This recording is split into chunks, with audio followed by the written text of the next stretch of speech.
السلام علیکم ورحمۃ اللہ وبرکاتہ۔ الحمد للہ رب العالمین والصلاة والسلام علی سید الانبیاء والمرسلین، اما بعد فاعوذ باللہ من الشیطان الرجیم، بسم اللہ الرحمن الرحیم۔ الصلاة والسلام علیک یا رسول اللہ وعلی آلک واصحابک یا حبیب اللہ۔ الصلاة والسلام علیک یا نبی اللہ وعلی آلک واصحابک یا نور اللہ صلی اللہ تعالی علیہ وآلہ وسلم۔ میں نے پہلے ویڈیو بنائی تھی، جو کھڑے ہو کر نماز نہیں پڑھ سکتے وہ بیٹھ کر پڑھیں، زمین پر بیٹھ کر نہیں پڑھ سکتے تو وہ کرسی پر بیٹھ کر پڑھیں، جو کسی بھی طرح بیٹھ ہی نہیں سکتے وہ لیٹ کر گردن کے اشارے سے پڑھیں۔ بعض لوگ کہتے ہیں کہ آنکھوں کے اشارے سے بھی نماز پڑھی جائے، تو ایسا مسئلہ ہم نے کہیں نہیں دیکھا، بلکہ ہم نے جو سمجھا ہے وہ یہ کہ گردن سے بھی اشارہ نہیں کر سکتا تو پھر وہ آنکھوں کے یا صرف دل میں رکوع سجود کے اشارے سے نماز نہیں پڑھ سکتا، بلکہ اگر ایسی ہی حالت میں اس کی 6 نمازوں کا وقت نکل گیا تو اب یہ نمازیں معاف ہیں، ان کا فدیہ بھی دینے کی ضرورت نہیں ہے۔ میں ہوں ارشاد اور آپ دیکھ رہے ہیں چینل اسلامک ایجوکیشن پوائنٹ۔ اگر آپ نے اب تک ہمارے چینل کو سبسکرائب نہیں کیا ہے تو ابھی سبسکرائب کر لیجئے۔ ہمارا چینل بنانے کا مقصد ہے کہ بہت سے لوگ ہر ایک کو دیکھنا پسند نہیں کرتے، کیونکہ آج جہاں سوشل میڈیا کے ذریعے علم حاصل کرنا آسان ہو گیا ہے، وہیں کئی ایسے لوگ بھی لگے ہوئے ہیں جن کو صحیح اسلامی عقیدے کا بھی علم نہیں، تو ایسے لوگوں کو دیکھنے سے خود اپنے ایمان کے ضائع ہو جانے کا اندیشہ ہے۔ اس لیے جن کو ہم جانتے ہیں، پہچانتے ہیں، جن پر اعتماد ہے، انہی کو دیکھا جائے اور فالو کیا جائے، اسی میں عافیت ہے۔ پچھلے ویڈیو پر کچھ فون آئے تھے کہ آج کل زیادہ مسائل جو ہیں وہ گھٹنوں کے ہیں، جن کو آرتھریٹس گٹھیا کی پرابلمس یہ کہتے ہیں، تو گٹھیا کی پرابلمس بہت زیادہ ہے۔ تو ہر ایک کی دیکھیے پرابلمس الگ الگ ہوتی ہے اور ہر پرابلمس الگ الگ چرچا کا وشے ہوتا ہے۔ ہاں یہ بھی صحیح ہے کہ زیادہ تر لوگ گھٹنوں کے درد کی وجہ سے پریشان ہیں اور ان کو گھٹنے موڑنے میں تکلیف ہوتی ہے، اور بہت سے لوگ کمر درد کی وجہ سے بھی پریشان ہیں۔ تو اس ویڈیو میں انشاءاللہ عز و جل آپ کو جوڑوں یعنی جوائنٹس کے درد کا روحانی علاج بھی بتائیں گے اور نماز سے کے تعلق سے بھی انشاءاللہ بتائیں گے۔ تو اس ویڈیو کو بغیر اسکپ کیے آخر تک دیکھیں۔ سب سے پہلے کہ نماز کے مسائل کو پڑھیں اور دیکھیں تو ہمیں اچھی طرح معلوم ہو جائے گا کہ شریعت مطہرہ نے کچھ خاص حالتوں کے علاوہ کسی حالت میں بھی نماز معاف نہیں کی، بلکہ یہ حکم دیا کہ جس طرح ممکن ہو پڑھے۔ آج کل جو بڑے نمازی کہلاتے ہیں ان کی بھی یہ حالت دیکھی جا رہی ہے کہ تھوڑا سا بخار زیادہ ہوا نماز چھوڑ دی، تیز درد ہوا نماز چھوڑ دی، کوئی پھنسی یا زخم ہو گیا نماز چھوڑ دی، یہاں تک کہ سر کے درد اور زکام میں بھی نماز چھوڑ بیٹھتے ہیں۔ حالانکہ جب تک اشارے سے بھی پڑھ سکتا ہو اور نہ پڑھے تو انہی عذاب کا مستحق ہے جو نماز چھوڑنے والے کے لیے احادیث میں بتائے ہوئے ہیں، احادیث میں یعنی بیان ہوئے ہیں۔ تو ان تمام عذابات سے ہمیں اللہ کی پناہ میں، اللہ تعالی ہمیں اپنی پناہ میں رکھے اور نماز پنج گانا کی پابندی کرنے کی توفیق عطا فرمائے۔ تکلیف کی وجہ سے کرسی پر نماز کیسے پڑھیں، اس کی تفصیل سمجھنے کے لیے میرے مرشد کریم جو کہ دور حاضر میں ایسی شخصیت ہے کہ جنہوں نے اپنی ساری زندگی دین کی خاطر وقف کر دی اور دنیا سے بے رغبتی اور آقا کی سنتوں کا ایسا جذبہ کہ پوری دنیا کے تقریباً ہر ملک میں آپ کے سینکڑوں، ہزاروں، لاکھوں مریدین ہیں، لیکن آپ نے آج تک دنیا کا اتنا مال جمع نہیں کیا کہ جو حاجت اصلیہ سے زیادہ ہو، اس لیے آپ پر آج تک زکوٰۃ بھی فرض نہیں ہوئی، اور یہ بھی میں سمجھتا ہوں کہ ایک بہت بڑی کرامت ہے، کیونکہ کرامت کہتے ہی اسے ہیں جس سے لوگوں کی عقلیں حیران ہوں کہ ایسا کیسے ہو سکتا ہے۔ ہمارے یہاں تو بندے ذرا سی شہرت ہوتی ہے یا ذرا سی واہ واہ ہوئی تو ذرا سی واہ واہ لگتے کے ساتھ ہی مالداری بڑھتی جاتی ہے، تو جس کا پوری دنیا کے ہر ملک میں ڈنکا بج رہا ہو اور وہ غریب، بات سمجھ آتی نہیں، لیکن حقیقت یہی ہے۔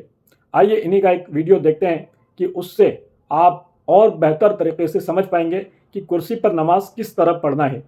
اس کے بعد انشاءاللہ جوائنٹس پین کا روحانی علاج بھی پیش کروں گا۔ اور ہاں، یہ زمین پر یا کرسی پر بیٹھ کر نماز پڑھنا یہ اپنی سمجھ سے نہیں ہونا چاہیے، بلکہ شریعت کے معاملے میں ہم ہمیشہ علماء کی رائے اور پابند شریعت مسلمان غیر فاسق ڈاکٹر جو کہ دین کے ضروری مسائل جانتا ہو کی رائے لینی ہوگی، اور ہمارے یہاں اس کی کمی ضرور ہے لیکن ڈھونڈنے سے مل جائیں گے۔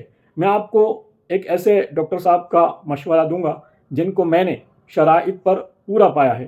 اس کے ساتھ دو ڈاکٹرز ایسے بھی بتاؤں گا جن سے مشورہ، ایک تو احمد آباد کے ڈاکٹر صاحب ہیں جنہوں نے میرا آپریشن کیا تھا، میں نے ان کو کبھی بھی فرض نماز چھوڑتے ہوئے، مطلب یعنی کہ نماز کے لیے اپنا کلینک چھوڑ کر کے پابندی کے ساتھ جماعت کے ساتھ نماز پڑھنے کے لیے وہ مسجد کنز الایمان میں چلے جاتے ہیں۔ تو ان کا انشاءاللہ لنک میں ڈسکرپشن میں ڈال دوں گا۔ ایک دوسرے اور میرے دوست ہیں بلکہ شاگرد بھی ہیں، تو ان کا بھی لنک انشاءاللہ ڈسکرپشن میں ڈال دوں گا۔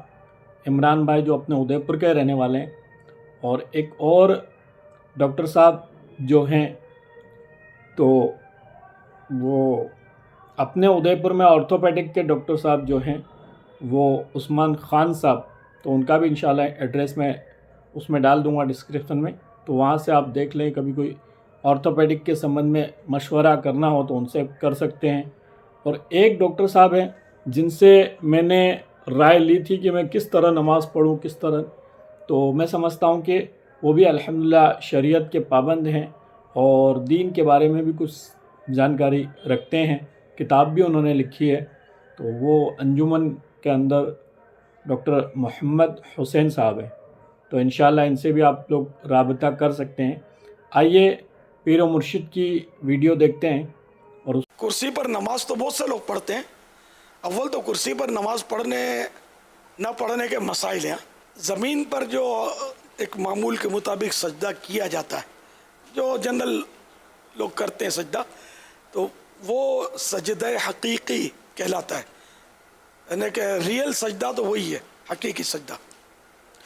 لیکن بعض مجبوریاں ہیں کہ وہ حقیقی سجدے پر، جیسے اب وہ اس میں قدرت نہیں ہے اس کی، یہ کر نہیں پا رہا، یا کرتا ہے تو سخت درد ہوتا ہے، کوئی اس طرح کا اس کو عذر ہے، تو اب یہ سجدہ ساقط ہوتا ہے نا، معاف ہو جاتا ہے۔ جب سجدہ اس کو معاف ہو گیا، حقیقی سجدہ، تو اب اس کا قیام جو ہوتا ہے نا، کھڑا ہو کر یہ قیام، یہ بھی فرض ہے، تو یہ بھی معاف ہو جائے گا، قیام بھی اب ساقط ہوا، معاف ہوا۔ اب یہ کہ زمین پر بیٹھ کر پڑھے یہ بہتر ہے۔ اب بعض صورتوں میں کہ زمین پر بھی بیٹھ کر نہیں پڑھ سکتا، تو اب یہ کہ کرسی پر بیٹھ کر پڑھنے کا طریقہ جو ہے نا، تکبیر تحریمہ اور ہاتھ باندھنا تو وہ سیم ہے، کہ اس میں کوئی رکاوٹ جس کو نہیں ہے، اللہ اکبر، یہ ہاتھ باندھ لیا۔ اب یہ جو بھی پڑھنا ہے سورہ فاتحہ وغیرہ یہ پڑھیں۔ اب رکوع اور سجدہ، اس میں تھوڑا دھیان رکھنے کا۔ اچھا، رکوع کا تعلق یہ جو اشارے سے نماز کہلاتی ہے، اشارے سے جو نماز پڑھی ہے اس کا تعلق کمر سے نہیں ہے، توجہ رہتی نہیں ہے، کمر جھکی ہوئی ہوتی ہے، تو اصل جو ہے نا سر سے اشارہ کرنا ہے رکوع کا۔ تو اب جیسے یہ، اور ٹیک بھی اگر ضرورت نہ ہو تو ٹیک نہ لگائے، اس کے لیے اگر کوئی وہ بغیر ٹیک کا سٹول ممکن ہو نا، بڑا بنوا لے۔ اب جب اپنے آسائش کے لیے طرح طرح کی چیزیں بنوا ہی رہے ہوتے ہیں ہم، تو ایک سٹول بھی بنا لے نماز کا، گدی وغیرہ ڈلوا کر، تاکہ اس کو تکلیف کم سے کم ہو، تو بغیر ٹیک لگائے، کیونکہ ٹیک لگانا بغیر ضرورت یہ مکروہ تنزیہ، ناپسندیدہ ہے۔ تو اب یہ کہ یہ بیٹھے ہیں اور رکوع اب کرنا ہے، تو رکوع میں یہ سر کا اشارہ کرنا ہے، اللہ اکبر کہہ کر اب میں رکوع کیا ہے۔ اب وہ سمع اللہ لمن حمدہ، یہ سیدھے ہو گئے۔ اب دو سجدے کرنے ہیں۔ سجدے میں شرط ہے کہ رکوع سے کچھ نہ کچھ زیادہ جھکاؤ ہو، اللہ اکبر۔ آپ نے نوٹ کیا کہ میرا رکوع سے یہ سر زیادہ جھکا ہے. اللہ اکبر اللہ اکبر. یہ 2 سجدے ہو گئے, رکوع ہو گیا, مین یہ تھا. اب وہ دوسری رکعت, پھر تحیات اور سلام پھیرنا یا 4 رکعتیں. تو مین اس کا مطلب یہ دھیان رکھنا ہے کہ رکوع اور سجدے میں بس فرق ہو جھکنے میں. اگر رکوع جتنا ہی سجدے میں جھکیں گے نا تو نماز نہیں ہوگی, یا رکوع سے کم جھکے تب بھی نہیں ہوگی. یہاں پر میرے سنت سے عرض ہے کہ اس کی بھی وضاحت فرما دیں کہ بعض لوگ ہاتھوں کو یہ آگے نکالتے ہیں, یعنی سجدے میں نا سجدے اور رکوع میں تھوڑا سا یوں ہاتھ آگے کرتے ہیں, اس حوالے سے. نہیں, وہ نارمل ہی, اس میں کوئی اس طرح نہیں. بلکہ اب تو یہ بھی ٹیکنیک نکلی ہے کہ کرسی اس طرح بنتی ہے کہ اس پہ یہ ماتھا رکھتے ہیں. غیر ضروری ہے, حاجت ہی نہیں ہے اس کی, بیکار خرچہ کرتے ہیں. اور مطلب عوام میں غلط مسئلے کی تشہیر ہوتی ہے کہ بھائی اشارت نماز میں یہ آگے یوں سپورٹ بنایا جائے. وہ آگے ہاتھ نکالنا وہ یوں ہونا کہ جیسے زمین پر جیسے ہاتھ رکھتے ہیں نا, اشارہ جیسے زمین کی طرف چلے گئے تو یوں, جیسے کہ رکوع میں یہاں تھا, رکوع میں گھٹنے پر ہاتھ تھا, تو اب چونکہ سجدے میں زمین پر ہاتھ ہوتا تو یہ آگے ہاتھ لے جاتے ہیں, تو اس لیے یہ آگے ہاتھ شاید اس لیے نکالتے ہیں. غلط فہمی ہے, اس کی حاجت نہیں ہے. حسب معمول یہ رانوں پر ہی ہاتھ رہیں اور یوں رکوع اور سجدہ کرنا ہے. بس وہ کمر جیسے میں نے جھکا دی, کمر جھکانے نہ کمر سے تعلق نہیں ہے اشارت نماز کا, یہ ذہن بنا لیں. تو یہ جیسے یہ رکوع, اب یہ سجدہ, تھوڑا سر زیادہ یاد نہیں رہتا, وہ زیادہ جھک جاتا ہے آدمی, لیکن جھکنا تو پھر بھی پایا گیا. لیکن اتنا بھی اگر جھکتا نا کہ تھوڑا رکوع کے لیے, اس سے تھوڑا زیادہ سجدے کے لیے, تو یہی کافی ہے. مین یہی رکوع اور سجدے کے اشارے میں دھیان رکھنا ہے. باقی یہ زائد یوں اور یہ ورزشیں کرنی ہے تو فزیو تھراپسٹ کی خدمات حاصل کریں. نماز اسی طرح پڑھیں جس طرح ہم کو شریعت نے حکم دیا. رکوع سے کھڑے ہوتے ہیں ہم تو اس کو, جو نارمل بندہ کھڑا ہوتا ہے قوما کہتے ہیں اس کو. اب یہ جو درمیان میں بہت سو کو یہ دیکھا گیا اور بتایا بھی گیا کہ یہ جو رکوع سے اوپر ہوتے ہیں سجدے میں جانے کے لیے, تو اس میں بھی یہ تھوڑی سی گڑبڑ کر جاتے ہیں کہ اس میں فوری طور پر وہی جو کرتے ہیں نا اس انداز میں یہ لوگ کر رہے ہوتے ہیں. تو اس میں بھی فرما دیں کہ وقفہ دینا ہوگا. کھڑے نماز پڑھتے ہیں وہ بھی 2 سجدوں کے درمیان اللہ اکبر اللہ اکبر چلے جاتے ہیں. تو یہ تو 2 سجدوں کے درمیان بیٹھنے کو تو جلسہ کہتے ہیں. کمر سیدھی ہو اور کم از کم 1 سبحان اللہ جتنا وہ ٹھہرا رہے, حرکت نہ کرے, ٹھیک ہے نا. اور اسی طرح رکوع کے بعد بھی یہ بیٹھے بیٹھے پڑھیں, اشارے سے پڑھیں, اس میں بھی خیال رکھنا ہے کہ اشارے سے بھی پڑھیں تو رکوع کے بعد بالکل سیدھا 1 سبحان اللہ کی مقدار میں, یعنی 1 سبحان اللہ کہہ لیں اتنی دیر تک یہ رکوع کے بعد سیدھا رہنا ہے, بیٹھے بیٹھے بھی. صرف 2 سجدوں کے درمیان بھی سیدھا بیٹھنا ہے 1 سبحان اللہ کہنے جتنا. کہ یہ تو واجبات ہیں, تعدیل ارکان اس کو کہتے ہیں, ان کا بھی خیال رکھنا ہے. اب آئیے بتاتے ہیں آپ کو کہ یہ جوائنٹس کے پین, گھٹنوں کے درد, کمر کے درد اور جتنے بھی جوائنٹس ہیں ان کے پین کی بیسک وجوہات کیا ہوتی ہے اور اس کے لیے روحانی علاج کیا ہے. جوڑوں کا درد, گنٹھیا انگلش میں کہتے ہیں آرتھرائٹس, ایک قدیم پرانی بیماری, 2 ہڈیوں کے ملنے کے مقام کو یہ جوڑ کہتے ہیں. اور کہا جاتا ہے کہ جسم انسانی میں یہ ہیومن باڈی کے اندر 206 بونز ہیں اور ایک دوسرے سے ملی ہوئی ہیں.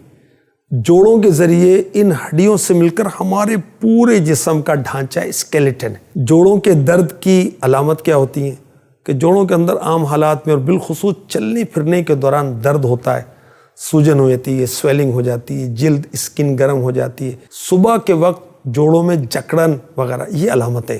اور جوڑوں کے درد کے اسباب کیا ہیں؟ کھانے پینے میں بے احتیاطی کرتے ہیں, یورک ایسڈ بڑھ جاتا ہے, جو لائف اسٹائل ہے نا, جو انداز زندگی ہے وہ درست نہیں ہے, بیٹھنے کا انداز درست نہیں ہے, وٹامن ڈی کی کمی یہ بھی جوڑوں کے درد کا سبب بنتا ہے.